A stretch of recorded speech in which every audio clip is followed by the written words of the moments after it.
The RIFS Conference, Tough Conversations in Tough Times, took place in December 2025. The conference brought together over 300 experts from academia, science, civil society, policymaking, and practice. Participants explored the growing opposition to sustainability policies and possible responses to the changing landscape of public debate. Well, it feels like we're in a different time than we were 5 years ago. The existence of climate crises is being questioned, climate science is being challenged, and sustainability governance is being negated. The need for that is being negated. For a long time, the facts produced by science have been the basis of a political discussion.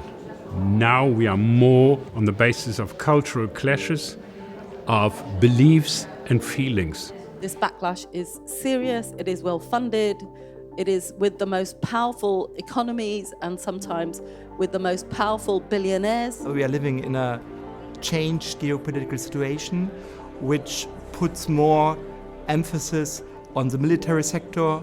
I think unfortunately the field of sustainability has not taken issues of social justice quite seriously, because it has not paid attention to the fact that injustice is at the core of what makes the world unsustainable.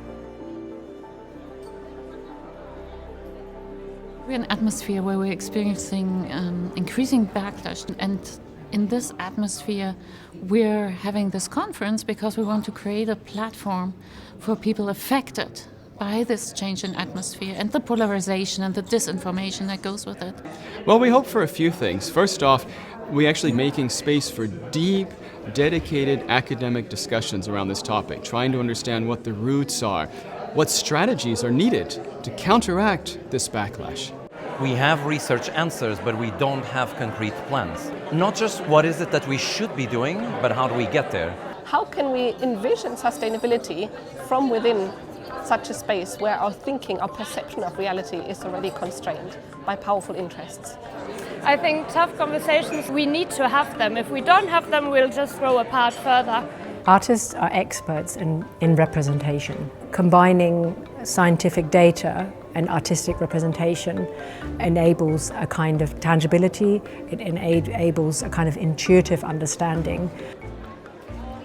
We also, of course, characteristic to RIFS, want to create space for deeply interactive discussions and dialogues so that we can really learn how to put ourselves into different situations and settings, including artistic interventions, and because academics alone aren't going to solve the issue that we're facing.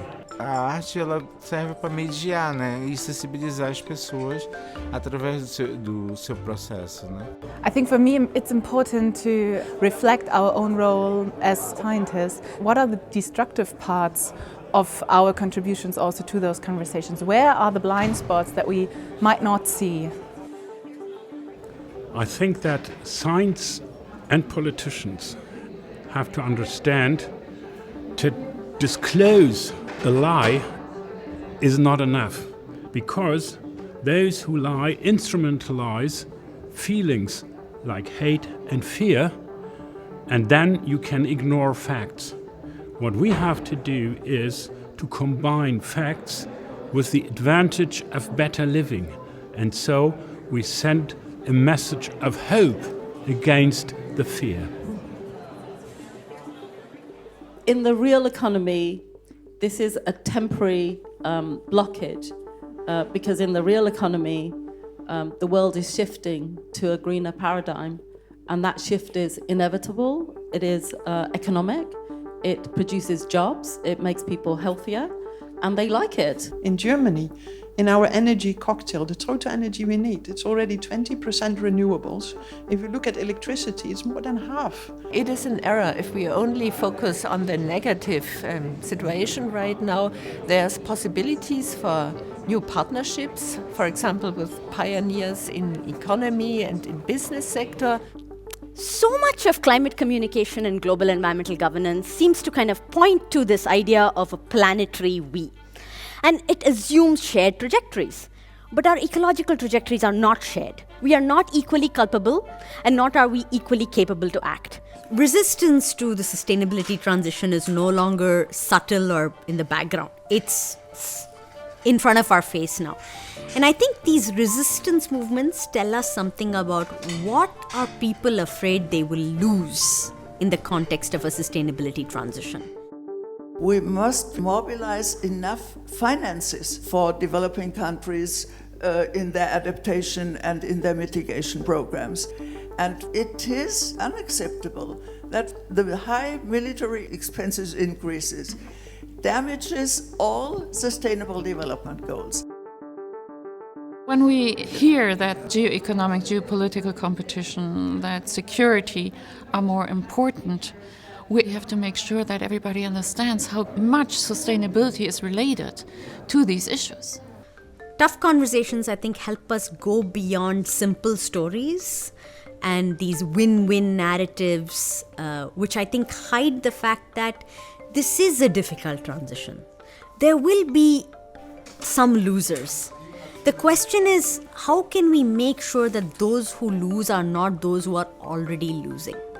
I'm coming away from this conference with some new hope and new ideas how society actually can change and can evolve to move beyond some narratives that are ideologically driven, that make us think that society can't change, and being made to think differently and see something in a new light and be surprised in some way is really crucial.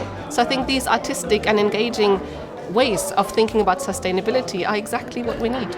What we need most of all is ordinary people, and we also need the arts, culture, creativity, imagination to almost imagine our way to a better world, because what we see around us is a lot of the old ways of thinking dying or not delivering, and I feel that we will get there. We've won, actually, and this is the massive backlash that it's engendered, because those elites see that the game is up, time is up for them, and that old system which wasn't working for anyone, for people, for the planet, for fairness and inclusion.